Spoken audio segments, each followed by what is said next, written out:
Corona संकट के बीच PM Modi ने भारतीय उद्योग परिसंघ के सालाना कार्यक्रम को संबोधित किया। इस कार्यक्रम में पीएम मोदी ने कारोबारियों को 5 आई का फॉर्मूला दिया।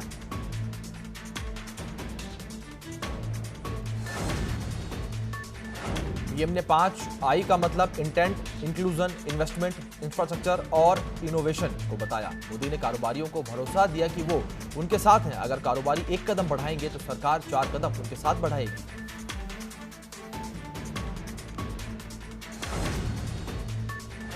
कल से 69,000 शिक्षक भर्ती की काउंसलिंग होगी। हर जिले में 3 जून से 6 जून तक काउंसलिंग की प्रक्रिया की जाएगी। 69,000 पदों के सापेक्ष 67,867 अभ्यर्थियों की लिस्ट जारी कर दी गई है, जबकि योग्य अभ्यर्थी नहीं मिलने पर एसटी की 1133 सीटें खाली रखी गई हैं।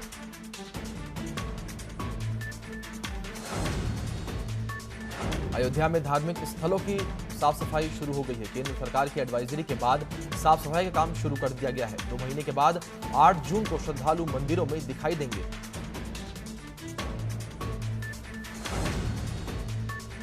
कोरोना वायरस का कहर दुनिया भर में जारी है। दुनिया भर में अब तक करीब 63,84,205 लोग कोरोना वायरस से संक्रमित हो चुके हैं। इनमें से 3,77,997 लोगों की मौत हो चुकी है। वहीं 29,20,953 लोग संक्रमण मुक्त भी हुए हैं।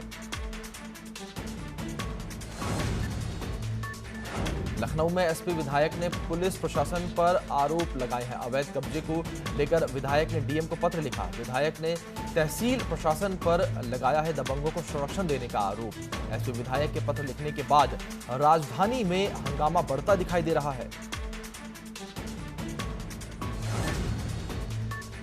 देश में जानलेवा कोरोना वायरस का प्रकोप जारी है। देश में कोरोना मरीजों की संख्या बढ़कर 1,98,706 हो गई है। वहीं देश में कोरोना के अब तक 95,526 मरीज ठीक हो चुके हैं। देश में कोरोना से अब तक 5,598 लोगों की मौत हो चुकी है। वहीं कोरोना के अब तक 97,581 एक्टिव केस हैं।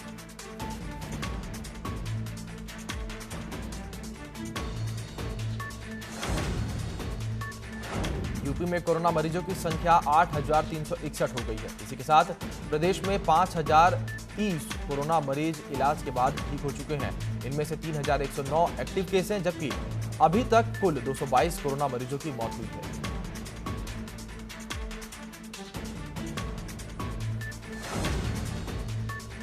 उत्तराखंड में सोमवार को 37 और कोरोना संक्रमित मरीज मिले हैं। इन्हें मिलाकर कुल संक्रमितों की संख्या 958 हो गई है, जबकि सैंपल जांच रिपोर्ट में 730 नेगेटिव मिले हैं। वहीं प्रदेश में अब तक 222 मरीज ठीक हो चुके हैं।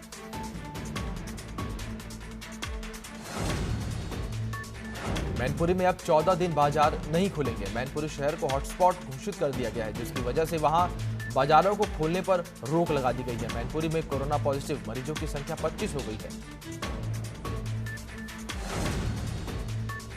कैबिनेट मंत्री सतपाल महाराज और उनका परिवार फिलहाल एम्स में ही भर्ती रहेगा। दरअसल सतपाल महाराज के कोरोना पॉजिटिव होने के बाद उन्हें उनके परिवार के साथ भर्ती करवाया गया था, पर महाराज का परिवार घर में रहकर अपना इलाज कराना चाहता था। एम्स प्रशासन ने सोमवार को 5 सदस्यों को डिस्चार्ज कर दिया था, लेकिन उन्हें दोबारा एम्स के कोविड एरिया में भर्ती किया गया है।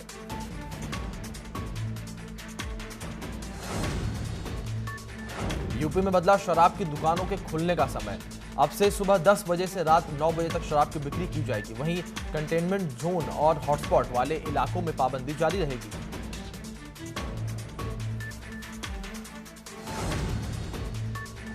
उत्तराखंड में सतपाल महाराज के कोरोना पॉजिटिव आने के बाद से सरकार कांग्रेस के निशाने पर है। कांग्रेस प्रदेश उपाध्यक्ष सूर्यकांत धमसाना ने सरकार पर निशाना साधते हुए साफ कहा कि जहां गरीब आम जनता पर क्वारंटीन करने और कोरोना फैलाने पर 307 का मुकदमा दर्ज किया जा रहा है, ऐसे में अब क्या सरकार सतपाल महाराज पर 307 का मुकदमा दर्ज कराएगी?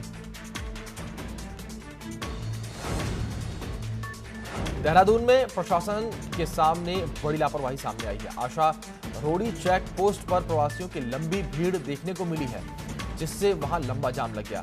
जाम हटाने के लिए पुलिस को कड़ी मशक्कत करनी पड़ी।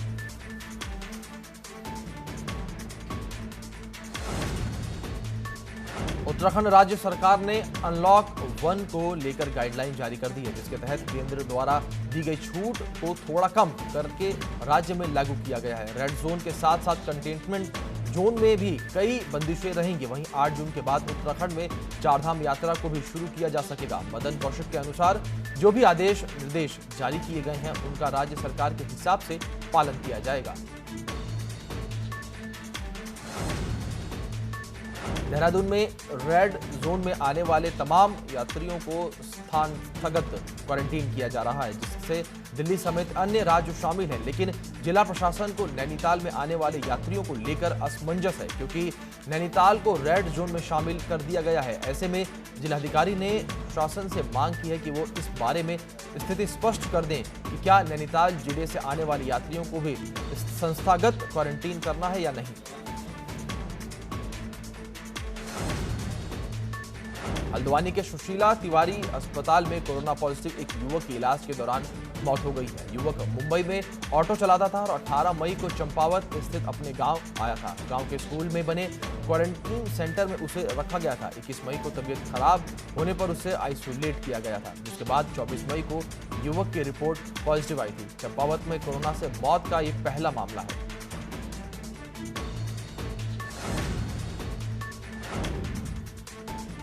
रुद्रपुर में सोशल डिस्टेंसिंग के नियमों की अनदेखी कर राशन बांटने के मामले में बीजेपी विधायक राजकुमार के खिलाफ मुकदमा दर्ज कर लिया गया है। चौकी इंचार्ज की तहरीर पर रुद्रपुर कोतवाली में मुकदमा दर्ज किया गया है। दरअसल विधायक राशन बांटने के लिए अपने आवास पर स्थानीय लोगों को बुलाया था, लेकिन भीड़ इतनी बढ़ गई कि सोशल डिस्टेंसिंग का पालन नहीं हुआ।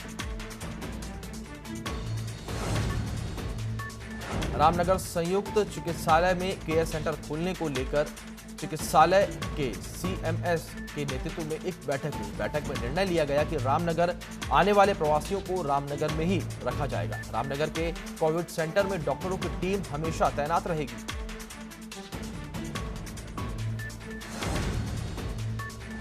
देहरादून में पुलिस महानिदेशक अनिल रतूड़ी ने प्रदेश वापस आ रहे नागरिकों से होम क्वारंटाइन के नियमों का पालन करने की अपील की है। उन्होंने कहा कि हमें इस देवभूमि को फिर से ऐसी स्थिति में लाना है कि यहां बड़ी संख्या में पर्यटक तीर्थस्थलों पर आएं। राज्य में होम क्वारंटाइन का उल्लंघन करने वाले 414 व्यक्तियों के खिलाफ कार्रवाई करने की बात भी कही।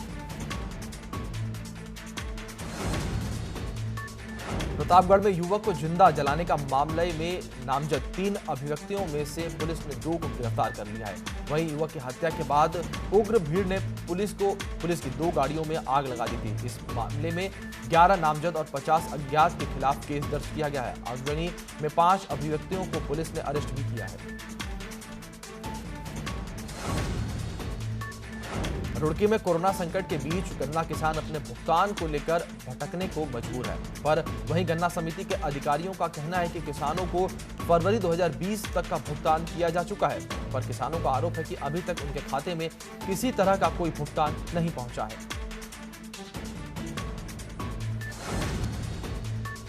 कौशाम्बी में एक लोभी युवक ने अपनी 9 माह की गर्भवती पत्नी को घर से बाहर निकाल दिया।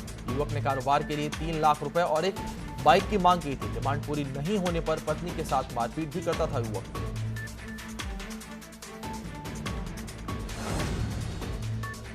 मेरठ में अपराधियों ने 2 वीडियो जारी कर पुलिस को खुलेआम चुनौती दी है। वीडियो में अपराधी हथियार लहरा रहे हैं और गाली गलौज के साथ साथ जाति सूचक शब्दों का इस्तेमाल भी कर रहे हैं। आपको बता दें कि कुछ दिन पहले ही अपराधियों ने सरेआम फायरिंग की थी। इस फायरिंग में एक दलित युवक की मौत हो गई थी। इस हत्या के मामले में पुलिस के हाथ अब तक खाली हैं। वहीं मृतक के परिवार वाले न्याय की गुहार के लिए दर दर भटक रहे हैं।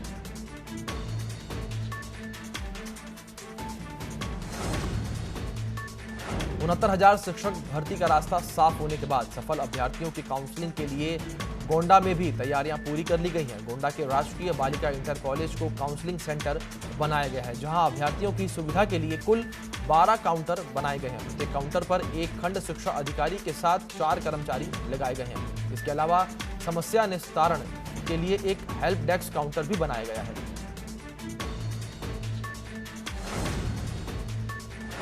शामली में पानी की बर्बादी की तस्वीरें सामने आई हैं। जलालपुर गांव में लोग बेवजह पानी की बर्बादी कर रहे हैं। पूरे जिले में लाखों लीटर पानी बेवजह बर्बाद किया जा रहा है। यहां सरकारी हैंडपंप में सबमर्सिबल डालकर पानी निकाला जा रहा है, जिस पर जिलाधिकारी शामली ने जांच कर कार्रवाई के आदेश दिए हैं। फिरोजाबाद में कोरोना संकट के बीच डिफेंस मिनिस्ट्री की ऑर्डिनेंस इक्विपमेंट फैक्ट्री ने मिसाल पेश की है। हसरतपुर की ऑर्डिनेंस फैक्ट्री ने नो प्रॉफिट नो लॉस पर मास्क, चादर और पीपीई किट बनाए। ऑर्डिनेंस फैक्ट्री के प्रशासनिक अधिकारी फैसल जावेद ने बताया कि अभी भी बहुत सारे ऑर्डर्स मिले हुए हैं जिनका कार्य प्रोग्रेस में है।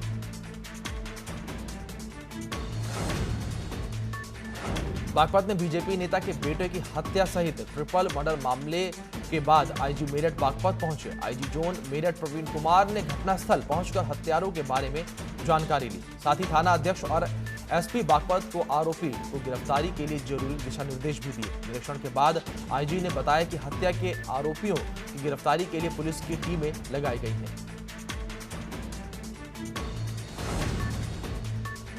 फर्रुखाबाद में खेत के बीच पुराने बिना इस्तेमाल होने वाले कुएं में सरकटी लाश मिलने से सनसनी फैल गई है।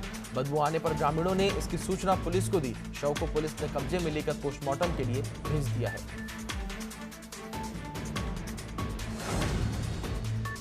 महोबा में परिवार के साथ बाइक पर जा रही महिला से 3 नकाबपोश बदमाशों ने तमंचा लगाकर लाखों रुपए के जेवरात लूट लिए। घटना की सूचना मिलने पर इलाके में हड़कंप मच गया है।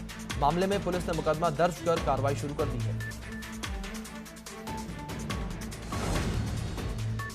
कानपुर में बहन ने प्रेमी के साथ मिलकर अपने भाई की गला रेतकर हत्या कर दी। दरअसल भाई ने बहन को पड़ोसी के साथ आपत्तिजनक हालत में देख लिया था। दरअसल परिजनों ने हत्या को छुपाने के लिए पुलिस को आत्महत्या बताया था, लेकिन पुलिस की जांच में मामला पता चल गया। बदायूं में वकील को मास्क न लगाना महंगा पड़ गया। पुलिस ने मास्क न लगाने पर वकील की पिटाई कर दी, जिसके बाद वकील अपने साथियों के साथ तहसील में पहुंचकर जमकर हंगामा काटा।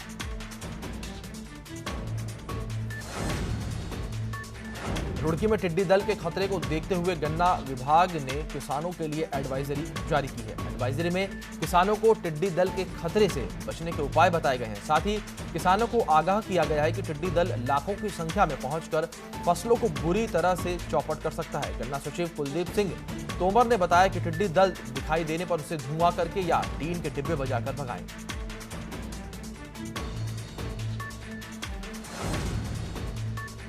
ललितपुर में कार और बाइक की टक्कर में 2 लोगों की मौत हो गई है। वहीं 2 अन्य लोग गंभीर रूप से घायल हो गए हैं। सूचना मिलने पर पुलिस ने शवों को कब्जे में लेकर पोस्टमार्टम के लिए भेज दिया है। साथ ही घायलों का इलाज जिला अस्पताल में जारी है।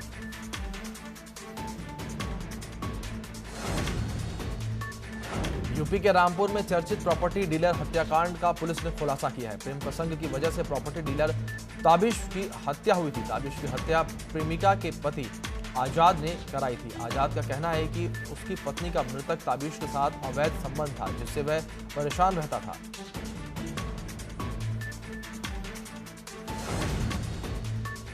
लखनऊ में तेज रफ्तार का कहर देखने को मिला है।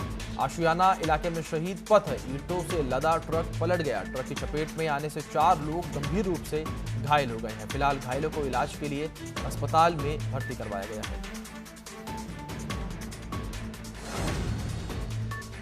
आगरा में नियमों के उल्लंघन करने वालों पर पुलिस कार्रवाई कर रही है। बाइक पर 2 सवारी और हेलमेट न लगाने पर पुलिस ने 50 दोपहिया वाहनों को सीज किया है।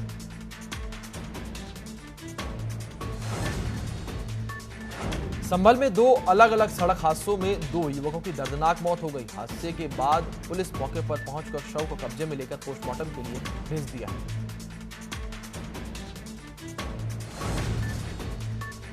खटीमा में बाइक सवार पति पत्नी को बस ने टक्कर मार दी, जिसके बाद घायल पति पत्नी को सरकारी अस्पताल में इलाज के लिए भर्ती करवाया गया, जहां इलाज के दौरान पति की मौत हो गई, जबकि मृतक की पत्नी को हायर सेंटर हल्द्वानी इलाज के लिए रेफर कर दिया गया, जहां रास्ते में उसकी भी मौत हो गई है। वहीं बस को कब्जे में ले लिया गया है। साथ ही पुलिस ने चालक को भी गिरफ्तार कर लिया है। नोएडा थाना सेक्टर 24 पुलिस सिटी सेंटर पर चेकिंग के दौरान स्कूटी सवार 3 बदमाशों और पुलिस में मुठभेड़ हो गई। पुलिस की तरफ से फायरिंग करने पर एक 25,000 का इनामी बदमाश गिरफ्तार हो गया, जबकि 2 अन्य बदमाश भागने में कामयाब रहे। पुलिस ने मुठभेड़ के दौरान उसके पास से लूटा हुआ मोबाइल फोन, स्कूटी और तमंचा भी बरामद किया है। संभल में 2 पक्षों में मारपीट के बाद फायरिंग हो गई। गोली लगने से 2 लोग गंभीर रूप से घायल हो गए। फिलहाल घायलों को हायर सेंटर रेफर कर दिया गया है और 5 लोगों के खिलाफ मुकदमा दर्ज कर लिया गया है।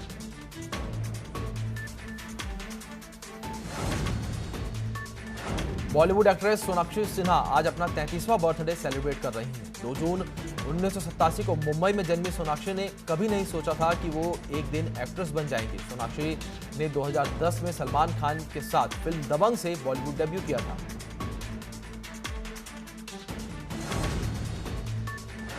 इन दिनों सोशल मीडिया पर सारा अली खान खूब छाई हुई हैं। सारा ने हाल में एक वीडियो पोस्ट किया है जिसमें सारा के फिट होने की मेहनत है और सारा के जिम ना जाने वाले दिन भी हैं। ये वीडियो इन दिनों सोशल मीडिया पर खूब वायरल हो रहा है।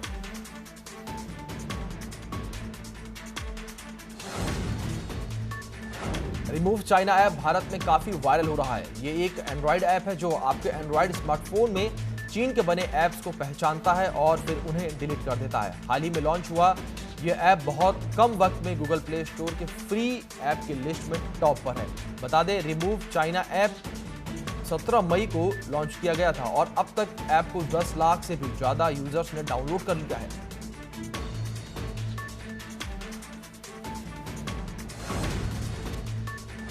काफी कम वक्त में तेजी से पॉपुलर हुए टिकटॉक ऐप के क्लोन मित्रों से जुड़ी एक खामी सामने आई है। टिकटॉक ऐप और चीन के खिलाफ बने माहौल में ये ऐप तेजी से पॉपुलर हुआ है और अब तक लाखों यूजर्स इसे डाउनलोड कर चुके हैं। लेकिन अब इससे जुड़ी एक खामी सामने आई है। इसकी मदद से अटैकर यूजर के अकाउंट से छेड़छाड़ कर सकते हैं और किसी और के अकाउंट से मैसेज भी भेज सकते हैं। हालांकि पर्सनल ईमेल आईडी या डेटा की चोरी का खतरा नहीं है। हालांकि कहा जा रहा है कि यह ऐप पाकिस्तान के सॉफ्टवेयर डेवलपर का है